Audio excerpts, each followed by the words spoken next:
driving proud. Treading water that they drowning. My head on a swivel, yeah. It's only really my surroundings.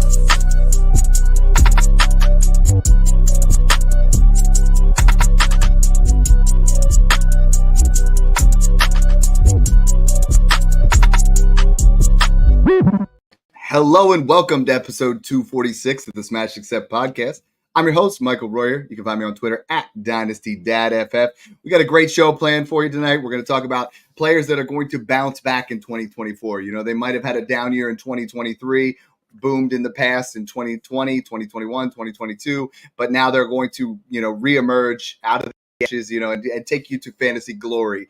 Snoog, I got my daughter's rose gold beats on today. I'm ready for a banging show. Snoog, how you doing today, brother?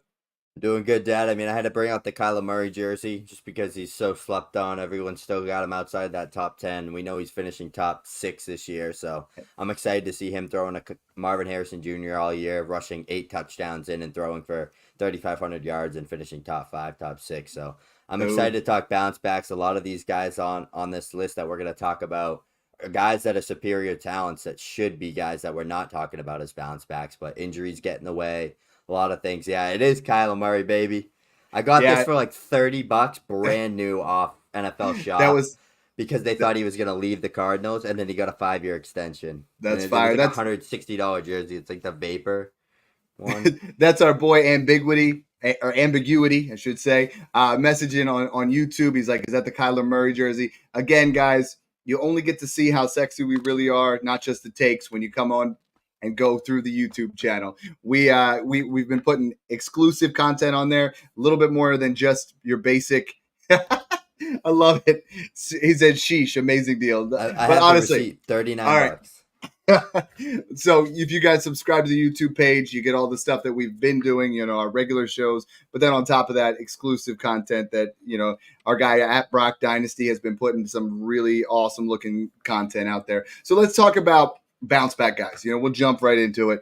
For me, one of the biggest, if not the biggest bounce back candidate this year for me is Joe Burrow. Okay. I put a tweet out today, is Joe Burrow back to that top 5 again area? He had that early calf injury last year in camp, came out, really wasn't himself. He couldn't push off that back leg. He couldn't have that same acceleration. He's got known more for his just phenomenal arm, so this is something that really hampered him. Started to put it together a little bit, had a couple games in between there, and then had the season-ending wrist surgery. So he is, one guy that in 2023 was a huge disappointment. Snook, sometimes, like a guy that disappoints in 2023 becomes a great value in 2024. Burrow hasn't dipped a lot, but there is a little bit of that chink in the armor where people are like, okay, you know what? I think I can afford him now. Look at what he did in 21 and 22, averaged 4,500 yards and 35 touchdowns over those 2 seasons. I mean, Snoog, you look at what he has been able to do. You look at the weapons that he has. He has a healthy Jamar Chase, a healthy T. Higgins. You add in Jermaine Burton. You take away Joe Mixon, and that I think the departure of Joe Mixon is going to have us seeing a version of Joe Burrow that could throw for 5,000 yards. I think Joe Burrow could easily be a top 5 quarterback this year. I know in Dynasty we've talked a lot about, making some insulated trades to move off him. But the more and more that I keep looking at trades, the more and more I keep talking with you, I think Joe Burrow's a buy again. Like, he's a huge bounce back candidate. Yeah, I agree. And I think, like you mentioned, he has that arsenal of weapons where he could be a guy that throws for 4,500 to 5,000 yards in any given season. Yeah. People have to start giving pocket passers respect, especially the elite ones. Because, if you look at last year, 7 out of 10 quarterbacks that finished in the top 10 had less than 389 rushing yards. There was 3 that finished top 5. That it was just literally Lamar, Jalen Hurts, and Josh Allen that finished in the top 10. And obviously, no one's going to be Josh Allen and Jalen Hurts. 15 rushing touchdowns is ridiculous. That's probably not going to happen again for a while. The fact that they both did it in the same year. Lamar only had 5 rushing touchdowns. Kyler, Richardson, Jaden Daniels, those are some guys that you could throw in there that have the potential. But in regular 4-point passing, I always bump those rushing guys ahead of the 6-point passing type style of pocket passers. But in 6-point passing, Burrow has that 400-plus point ceiling that we've seen twice now. And I think people have to respect that a little bit more. We saw Justin Herbert finish almost QB1. He was off by like 9 points by Josh Allen's best season ever with like 10 rushing touchdowns and like 40 touchdown passes. And Herbert was right there with him. So if you could throw for 4,800 yards and 30 plus touchdowns like Dak did last year, you could finish top 3. And Joe Burrow is one of those guys. And, Joe Burrow is one that has a sneaky rushing floor. I mean, his best season in 2022, 257 rushing yards, 5 touchdowns. 2021, it was a little bit less. And this year, he wasn't running at all. Everything was down as far as rushing, as far as passing. And, with an elite level quarterback like Joe Burrow, I'm willing to give him a mulligan. This is a matter of he wanted to go out there. He didn't want to disappoint his team. Jake Browning was still putting up points, and we know that he's not anywhere near the same talent as Joe Burrow. So I think Joe Burrow, as our guy Timmy Kaffa said, he'd like to see Burrow to Burton work in 2024. Me too. Burton's one of my absolute favorites. Our guy SS Money Sign put in Chase overall wide receiver 1 season. That. I could see that. That's in that range of outcomes here because we have a absolute healthy Joe Burrow. We have everybody that's, going into camp.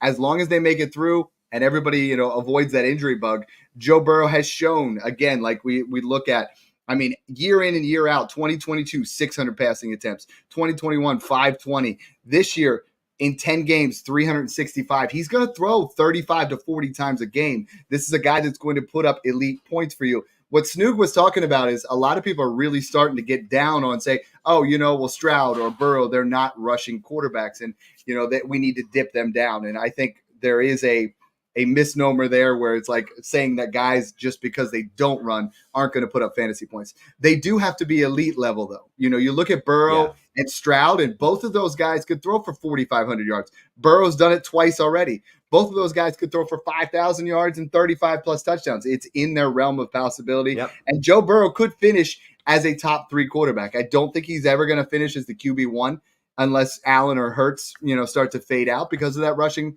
upside. But if he can rush for 200 yards and 5 touchdowns, that's a smash. Like Joe Burrow has that range of outcomes where he could really be in there and take your team to the next level. I love, tearing down.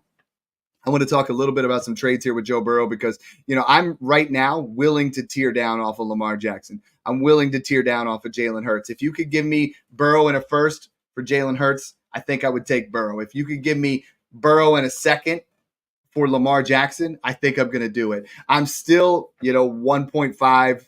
It's got to be an early first for me to move from Mahomes or Josh Allen down to Joe Burrow. But I think I'm ready to tear down that way. I think I'm okay with that. I'm also all right. If I want Joe Burrow, I'm okay taking, and I know you're not going to love the first one, but I'm okay throwing a mid to late second on top of Justin Herbert, and I think it's going to cost you a little bit more, but in some leagues you might be able to get that done. Even a late first seems a little bit of a stretch for me. That's probably the market right now. I'm willing to add a first to say Dak Prescott, to get a little bit younger, to get yourself into that area. I think Joe Burrow right now, 27 years old, we are going to see 3 absolute elite seasons in the next 3 years. Like he is going to be a top 5 quarterback each of those 3 seasons as long as he stays healthy. Exactly. And anyone doubting a pocket passer that's that caliber of a Stroud, a Herbert, a Joe Burrow, Dak Prescott, go look at Matt Stafford, go look at Matt Ryan, go look at Drew Brees, go look at all these guys, all these elite level pocket passers, and just look at their career finishes over a stretch of time. Matt Ryan's career stretch was just all in the green if you look on Sleeper. Same with Stafford, unless they were injured. They're consistently going to be top 10 finishers. That matters. Like, would you rather, I know everyone says like, oh, I don't care about 5 years out. I'm not going to be playing in fantasy football then. I thought the same thing, and I'm in leagues that are 6 years old. I'm in multiple leagues that are 5 and 6 years old already. Right. Where Dak Prescott has been outscoring like a Lamar Jackson and stuff on every other year. He's not going to every year, but he will outscore him. And that's the difference right there for you. So anyways, jumping into our next guy here. Hold on 1 second. Couple more here. Scarface said, another guy from the Discord, if you guys are not in the Patreon Discord, Scarface is in there every day. Every trade he's throwing out there a Scarface GIF. He said Burrow Chase #1 stack. I love, the activity that we have inside that group right now. Some other guys that are chiming in from there. Would you tear off Hurts to Burrow in a random first and 4-point passing still? I think that's probably the line. I think I would if it was random and it had the chance to be, mid or better. Last one, we have in here, and I even love the other side. Theo Darling says no one's paying an early first in Burrow for Allen or Mahomes, and I mean, Snook, if you're looking at that area, would you be willing to pay that? I mean, that's, next year's class doesn't have a quarterback. Burrow's kind of that in between, right? He's like right off there. I think if I'm in a 4-point passing and I'm really trying to push all in, I have no problem paying up for Allen or Mahomes, just because you're getting that. There's never been a dip. I don't think we're going to see a dip where Joe Burrow had that dip. There is still that possibility where if Joe Burrow gets another injury season here, now all of a sudden he's getting labeled injury prone, and there are a little bit more risks to his game than Mahomes or Allen. So tied in with Joe Burrow, we talked about Jamar Chase. We talked about Jermaine Burton. There's another bounce back guy here who I think could absolutely smash in 2024. Yeah, it's T. Higgins, and I'll tell you why in literally under a minute. Last year, despite playing with Jake Browning for 9 games, he was pacing his third 1,000-yard season straight. Probably 8 to 9-ish touchdowns, we could say, because he had 5 in like 11 and a half games. And he had some monstrous games, like that game against Minnesota where he just absolutely carried. Mm-hmm. T. Higgins is very talented. It's just if he can put it all together, stay healthy on the field. And I think he could give us a top 12 year if Joe Burrow is truly in his bag and T and Jamar Chase are healthy. I don't think Jermaine Burton's going to be much this year. He's not going to eat into T. Higgins' time. But T. Higgins is on a contract year right now. He's playing in Cincinnati this year. He's got to prove it to the rest of the league why he's worth what these other big name receivers are getting for contracts, because people are putting him in that type of tier, myself included. I think he can get there. I think he has the talent. He's 6'4", 220 pounds, great athlete, wins downfield, can make every catch in the game. If he had his third straight 1,000-yard season, I think, and wasn't like had a kind of a down year, just looking at Sleeper, not even looking at the per game numbers, just by looking at Sleeper and people seeing wide receiver 51 in red, I think that's the turnoff for T. Higgins, and it needs to be changed because he's tied to an elite quarterback in an elite offense. He's been there for 4 years, 5 years now. He's going to be the clear number 2 guy there. There's been a separation between those guys that are in that same age bracket that are wide receiver 2s on their team. Jalen Waddle, Devonta Smith, those guys have changed. There's been a gap, and T. Higgins has fallen down. And I think this year he brings himself back up there. I think he's a great value right now. You said it already. Those 2 years where Joe Burrow threw 4,500 yards, T. Higgins had 1,000 yards in both of them. Over his 3 years and in the he NFL. Missed games. Exactly. He's averaged 71.7 receptions, over 1,000 yards, 6.7 touchdowns with Burrow his first three years. You look at what he's able to do in a contract year. I could see a top 15 performance with 10 TD upside, and I would not bat an eye at that.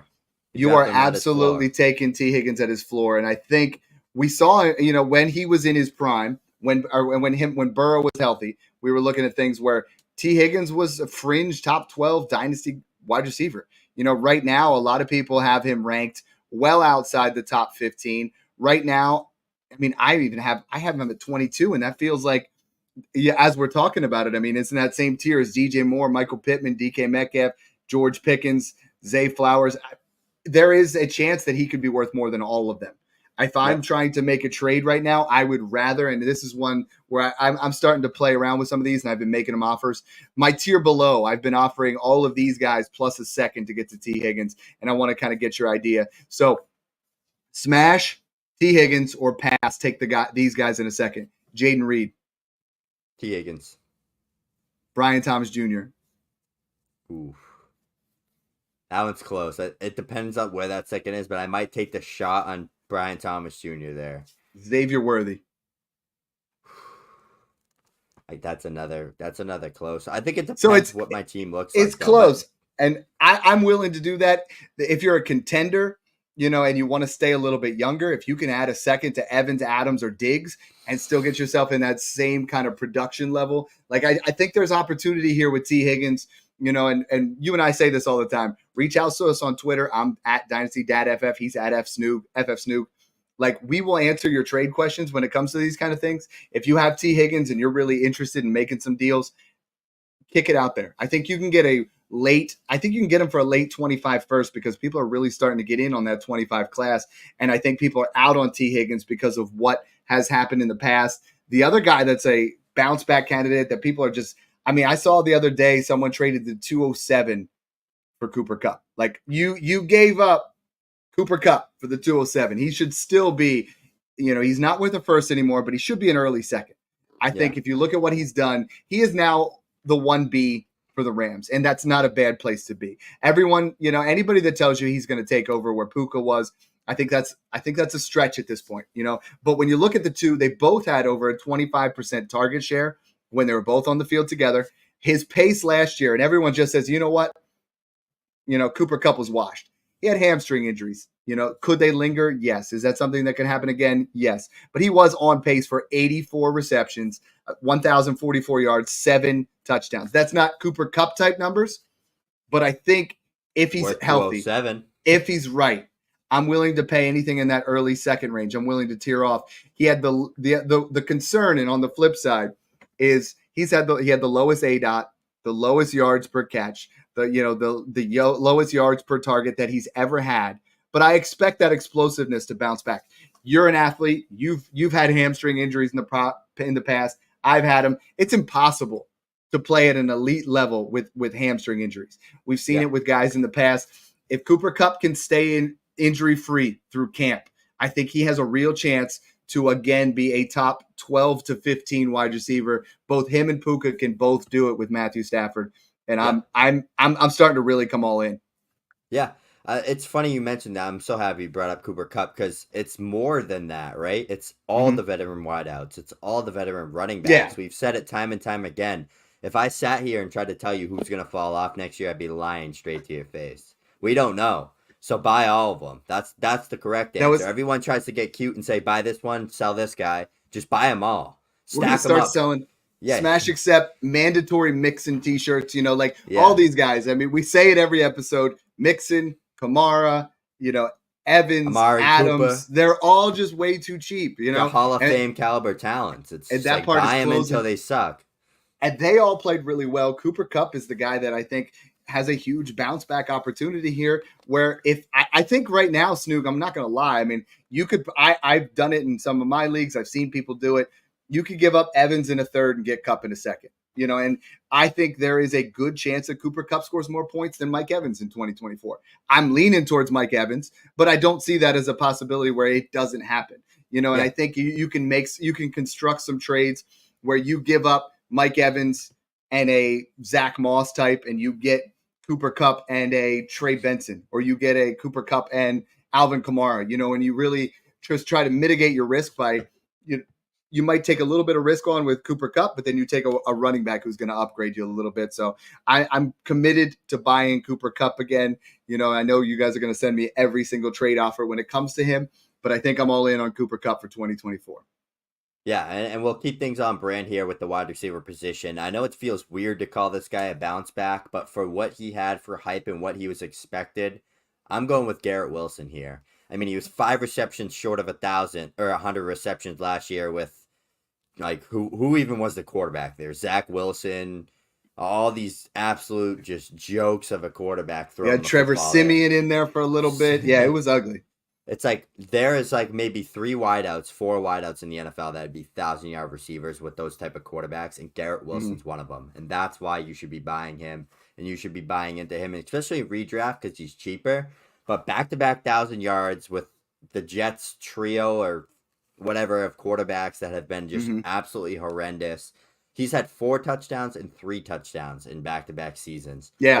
Despite going for 1,000 yards and 168 targets. And he's in the top 5 in red zone opportunities. His red zone targets were top 5. It's just they were trash targets. You know what I mean? So, a lot of people have said, Snoog, what if they get Devontae Adams? Okay, they already got Mike Williams in there. It's going to open things up. It doesn't matter. I think Garrett Wilson is going to smash. I've been getting him in every single startup right now because there is a real possibility that he, after 2 years, no one has had the amount of yardage, the targets, the way that he's played over the last couple of years that isn't in that elite level tier. And I think if anybody's going to do it, it's Marv or it's Garrett that's going to join that CeeDee Lamb, that, Jamar Chase, Justin Jefferson area. Because Snook, if he puts up 1,500 yards and 10 touchdowns, which I think Garrett Wilson has wide receiver 1 overall upside in 2024. With Aaron Rodgers healthy. With Aaron Rodgers. If he puts up 1,510, he's in that tier. No doubt. He is, he's young enough. He's elite enough. He's athletic enough. And that's the problem with Chris Olave is Chris Olave is never going to get there. He's not in that area where athletically he's never going to be in the same realm as Garrett Wilson, but he's going to be a nice, solid wide receiver too. And this is where I've been telling everybody to try to trade Garrett Wilson or try to trade Chris Olave in a second for Garrett Wilson or Garrett Wilson in a second for Chris Olave in a first, because he is going to just blow up the scene this year. We wanted it last year. We had no quarterback play. If Rodgers stays healthy, we are seeing a top 5 guaranteed season. I think he flirts with wide receiver 1 overall. And because Mike Williams, what's he going to play? 6 games? He's always injured. Malachi Corley over there. He stretches the field. He'll be a helper. And then Garrett. The thing that people forget is Aaron Rodgers is great with play action pass. Breece Hall is arguably the best running back in the league outside of Christian McCaffrey. So that's just going to open up even more doors. That's what I love looking at.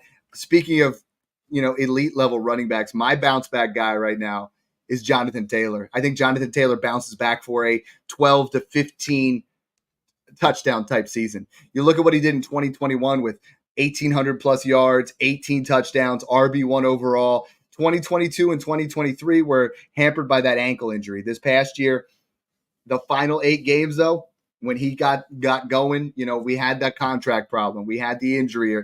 And then you see him go for that last 8 games, 700 plus rushing yards, 7 touchdowns. So 7 out of the last 8 games. When his explosiveness returned, he became that Jonathan Taylor of old. He's a guy that can take it to the house from anywhere. He's someone that has massive upside. I was looking at it today and I'm like thinking, you know what? What have rushing quarterbacks done? You're like, is this going to take away? Because so many people say, Snook, like, okay, Lamar Jackson takes away from that. That's not true. Anthony Richardson's going to take away from Jonathan Taylor.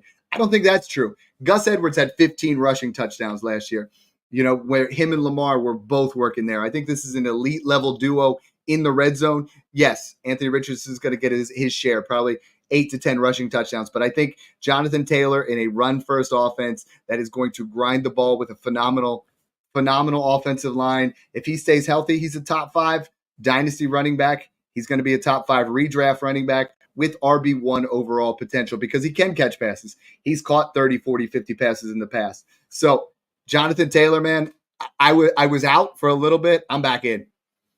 Yeah, I think he's one of those guys, even just if you just look at what him and Zach Moss did combined just in last year in general, it's all you need to know about that Colts offense. Mm-hmm. Yes, Anthony Richardson's going to rush a lot of touchdowns in if he's healthy, but Steichen's no clown. Like, he knows that he needs to keep Richardson fresh and healthy, and it's going to be through Jonathan Taylor and that offensive line. Mm-hmm. That's what the Colts are going to do. They're going to run that ball. They're going to get the play action going. They're going to ease Anthony Richardson into things. You got to worry more about Michael Pittman and those type of the receivers getting vultured by Anthony Richardson. When you get down into that 10, 15-yard range, Anthony Richardson drops back and he doesn't see nothing in 2 seconds. He's taken off. Yeah. When they get down to the 3-yard line, I'm sure there will be a couple designed QB runs every now and then, but you're going to see Jonathan Taylor punch that ball in at least 10 times next year, and he's in the right system to do that. So I think his floor, he hit 15-plus points per game last year, playing injured. I think his floor is that again this year, but I think he's going to be in that 16, 17, 18-plus points per game range next year, and he's going to be a top 5 to 6 running back in redraft for me. From day one. I would love trading Kyren Williams in a second if Kyren Williams gets off to a hot start. We've talked about him as, there's so many guys at that running back position that are cells up towards that top. If you can find yourself being able to tier up off of the guys that are, Kenneth Walker, Rachaad White, James Cook, even Jonathan Brooks, because we haven't seen anything yet, Josh Jacobs, Kyren Williams, Devon Achane, tier yourself up to Jonathan Taylor, because with Jonathan Taylor, you have the same level, if not more upside, and you have a higher floor. Like, this is a guy that I'm willing to go ahead and tier up there. One question I have for you, Snoog, is if I'm tearing off Christian McCaffrey, and we've talked about, we want to get one of those elite level guys. If you're tearing off Christian McCaffrey to Jonathan Taylor, how much more do you want back? Would you do it for Jonathan Taylor in an early second? Yeah. I don't think you're getting a first. But if I could get an early second, or if I could get, say Jonathan Taylor and Isaiah Pacheco, seconds, maybe, or Isaiah Pacheco even, or a Derrick Henry, or, a guy that I think is going to smash in that area and get 2 running backs, I think I would do it. Because I think our time of Christian McCaffrey We've been living on borrowed time. I love him. I think he's phenomenal running back. He's on the Madden cover, which sucks. But if I can tear off and get Jonathan Taylor plus, I think I'm willing to do that at this stage in the game. You are up, my man. Yeah, I'm going to go with on brand with what I've been talking about. I'm going to go with wide receiver again. This is a wide receiver that is arguably going to play with the best quarterback he's ever played with in his career. And that's crazy to say just based off what this quarterback did last year. But it's Deontay Johnson going to the Carolina Panthers with Bryce Young. I've said it a few times on Twitter. He's literally Adam Thielen with juice still. He's that natural separator, that guy that eats up zone. He can beat man. He's that elite route runner, good separator. He's got speed. He can win downfield. He played with the ghost noodle arm of Big Ben, who couldn't throw the ball 20-plus yards. Then he played with Kenny Pickett, Mitch Trubisky, and Mason Rudolph. Like, Bryce Young is better than all four of those guys, even if you think Bryce Young's a bust and he stinks. Bryce Young had so many more pluses to his game last year than any of those QBs. He was throwing the ball downfield. He can make a 50, 60-yard throw. He's accurate. The Panthers have done a ton of things there in Carolina. They brought in Canales. They brought in weapons. They brought in offensive line. Bryce Young might not be a 5,000-yard passer, but he might be a 3,500-yard passer or a 3,800-yard passer, or maybe be a guy that throws for 25 touchdowns. Like, he could be kind of like how Russ Wilson was on the Broncos last year for this next year. Maybe hits 4,000 yards because the Panthers are always going to be playing from behind. Deontay Johnson had 3 straight seasons with 145-plus targets. And in one of those, he caught 0 touchdowns. Like, he is going to be a guy that I think is probably like close to 85 to 100 receptions, has maybe 1,000 yards, and has like 6 to 7 touchdowns. He's not going to finish top 5, but I think he could be a top 15 finisher if Bryce Young puts it all together and Deontay Johnson is the guy that unlocks him. He is going right now, Snoog, in redraft as wide receiver it's crazy. 41. He was my wide receiver 6 into the Scott Fish Bowl.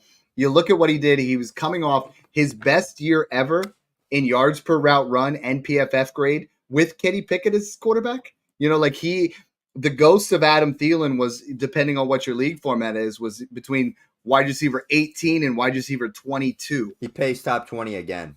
You will see Deontay Johnson as a top 24 wide receiver. You can book it, and you're going to get him at the cost of wide receiver 41 in redraft, or you're going to get him at the cost of a mid-second to an early second. If I have the opportunity to, give up Xavier Legette, Ricky Purcell, Adonai Mitchell, if I can give up one of those guys and get Deontay Johnson on a contender, I'm in, because this is someone he's only 27. It's not like he's washed. We could see 2 to 3 years of really high-end wide receiver 2 production from Deontay Johnson if Bryce Young hits.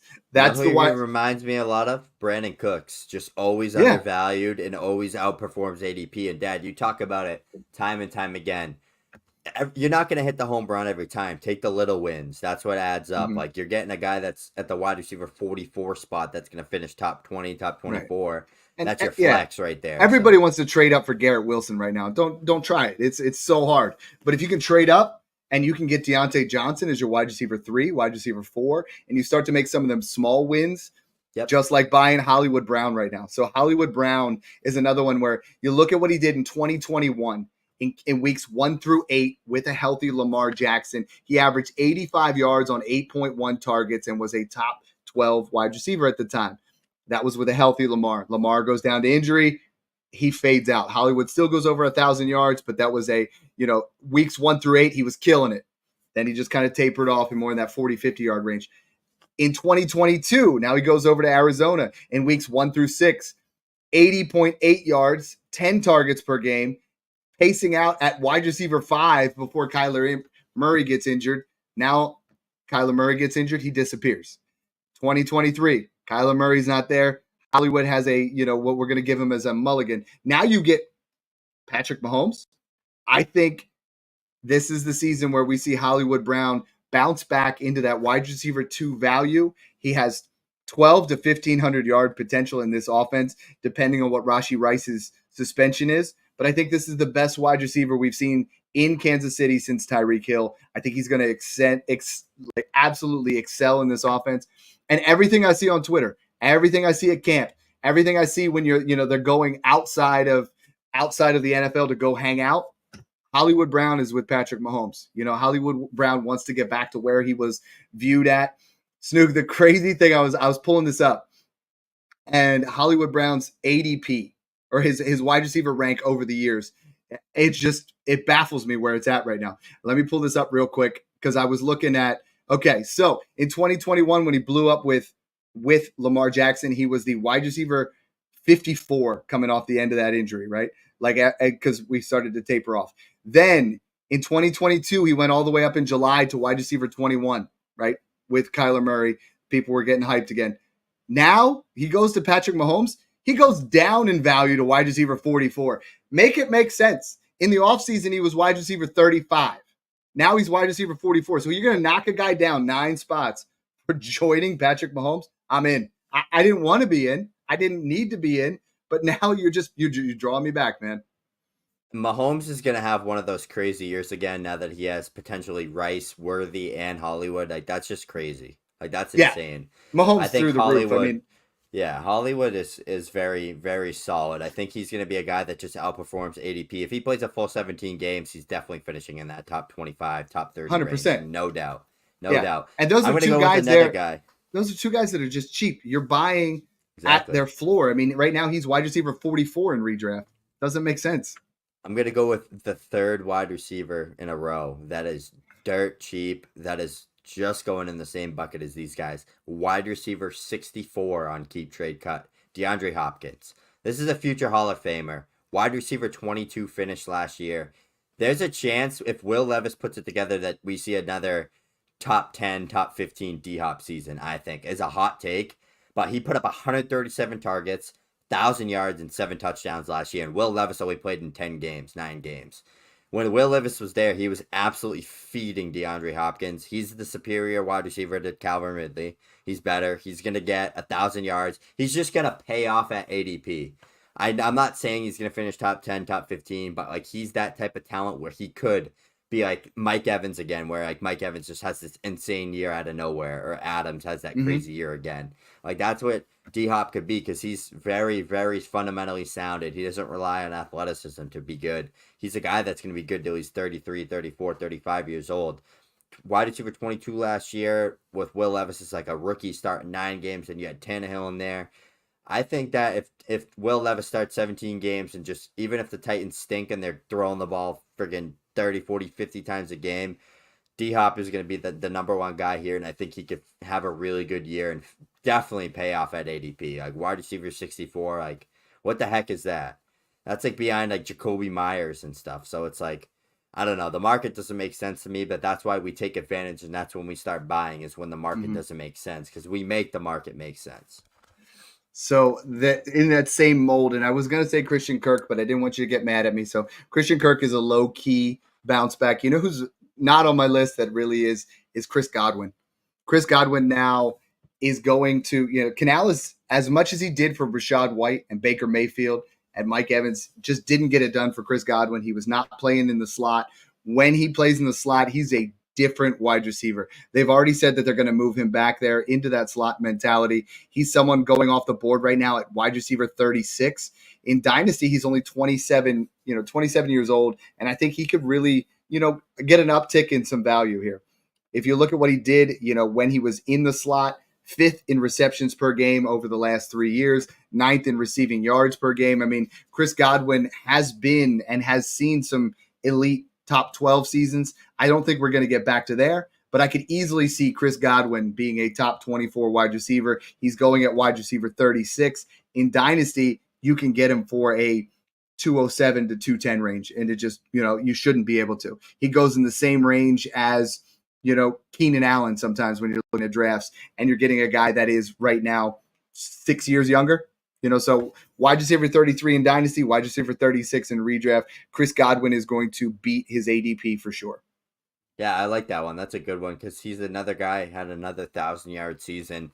He thrives in the slot. Like, he's got the sticky hands. He's smart at beating zone.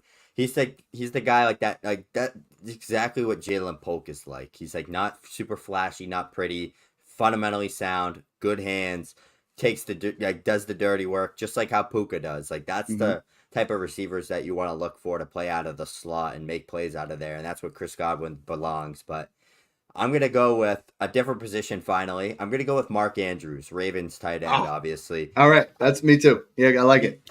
He has true double-digit touchdown upside there with Lamar Jackson. Like, when they get down into the red zone, if they're not running the ball, it's going to Mark Andrews. And that's how it's been since Mark Andrews has been on the Ravens since 2018. He's had the tight end 1 overall season just 3 years ago, 350 points in tight end premium. Then he had a tight end 4 season where he missed 2 games just this past year, not this last year, but the past year before that. And then last year, he was really good when he was playing, and then he got hurt. So he's tight coming end off 4 that before injury. he went down. Yep, he's coming off that injury.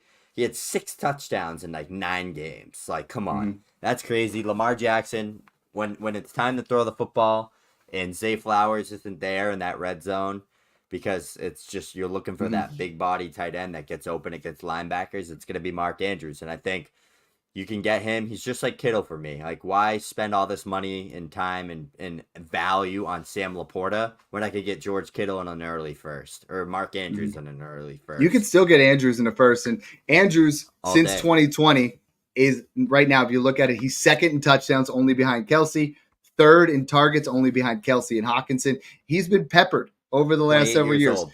I think we have an outlier of his season where he had 141 targets. That's not going to happen. If you look at it, he's consistently in that 110 targets in a, elite offense that's going to score tons of points.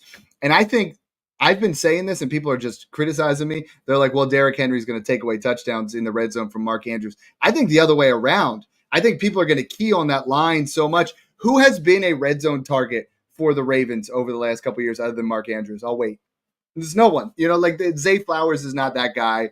Devin Duvernay was not that guy. Yeah, like it's Lamar, it's been Mark Andrews, and it's been whatever the running back is. Now that Derrick Henry's there, they're going to beef up that offensive line. I think we're going to see at least 1 to 2 touchdowns from Derrick Henry throwing to Mark Andrews. I'm excited to see that. I think Mark Andrews has tight end 1 upside for 2024, and he's only 28 years old. Great bounce back. Him and Kyle Pitts are due for a bounce back. I think Kyle Pitts, 1,000 yards year 1, and then only 1,023 yards the next 2 seasons. Everyone's like, Dad, stop making excuses for him. But this is it. Like, this is make or break on Kyle Pitts. The potential of him busting is already in the cost right now. Like, you're not paying crazy money for Kyle Pitts anymore. Now he's obtainable. I would rather get him now and buy him at that, 108 to 110 price, then wait till he blows up, because I think it's going to happen. I'm almost willing to bet for certainty that both Drake London and Kyle Pitts are over 1,000 yards this year. And if he goes over 1,000 yards again, he's going to go into that top tier of those other 4 or 5 guys, because we're going to forget about those 2 years. We're going to be like, oh, okay, that was the quarterback play in the coaching staff. They're not there anymore. Kyle Pitts should smash. So that's 12 guys we gave you to absolutely smash their ADP that are going to bounce back. I mean, there's tons of other opportunities and guys there. You look at, Nick Chubb, Austin Eckler. Deshaun Watson. I love Austin Eckler in there. Deshaun Watson, Daniel Jones. I said Christian Kirk, and he got mad at me. Tony Pollard, Ramondre Stevenson. There's a lot of guys that could bounce back. And Snoog, the biggest thing in Dynasty is when people have that down year, they become so cheap. It's like, when I first started playing Dynasty in like 2014, you're like, okay, Matt Forte had a down year. He'll be back next year. But now, guys, it's what have you done for me lately, where it's like, oh, well, Cooper Kupp's trash because he was bad last year. T. Higgins, forget about him. He was injured. Deshaun Watson, who's been impressive at camp, he's still QB 21. Stop. Let's make sure we do that, So I got a message on here, and I'm glad you did it. Ambiguity says, hey, have you guys considered doing videos and roster reviews for people? We just did 2 of them this week. We have just so much fun doing them. Those guys, we're going to release one of those podcasts later next week. But what we've been doing is we're just doing, we'll do your roster review. If you just say, hey, Dad, Snoop, come on here. Let's chat it up, and let's go over your rosters. And we'll tell you what's good, what's bad, what we would do, how we would handle it. We've been doing league reviews. Snoog and I did 2 of them yesterday. It was so much fun. We had guys jump on here, and we literally just went over the entire league, top to bottom. And we'll do it however you want. The one guy was like, here's a script. This is what we're going to do. The other guy just said, go team by team, suggest some trades. Snoog, I talked to those guys both, and they're like, those podcasts were fire. our entire league is buzzed up. They're all talking about trades. They're all talking about, some of the teams, we roasted them. Some of the teams we were like dumbfounded on how awesome they were. So we gave them praise. They're reinvigorated in their leagues. They're talking trash. They're making trades based off what we were suggesting. And, like Snoog and I just love taking that time and, you guys, the fans, you guys, the listeners, just getting to have that personal time. We love having that aspect of it. That's why the Discord's been so much fun for us, because we get to talk to you guys on a daily basis. But that's like an above and beyond thing. If you guys are interested in that, reach out to either our DMs. We'll make some time for you guys, because it's just fun, and it's you pitch in a couple bucks per person for the whole league, and we'll just make an entire show for you. Exactly. And I would go through every single DM that I got on Twitter and take all the time in the world to help every single one of you if I really could, but it's just not possible with the time and how much time I have in a day and like what I need to do. Like I got to do stuff for this real work and stuff. So the Discord, real work gets in the way. Yeah, it does. The Discord is where you want to be to get access to both of us. And just, I just put all the time and effort into the people that support us through the Discord. So that's kind of where I am all hours of the day when I'm not really working. So that's kind of where you guys can go and support us, get our rankings. I'm adding in a whole redraft section there, tons of stuff there, rankings, all that good stuff. So check out the Discord. It's in both of our bios and our links.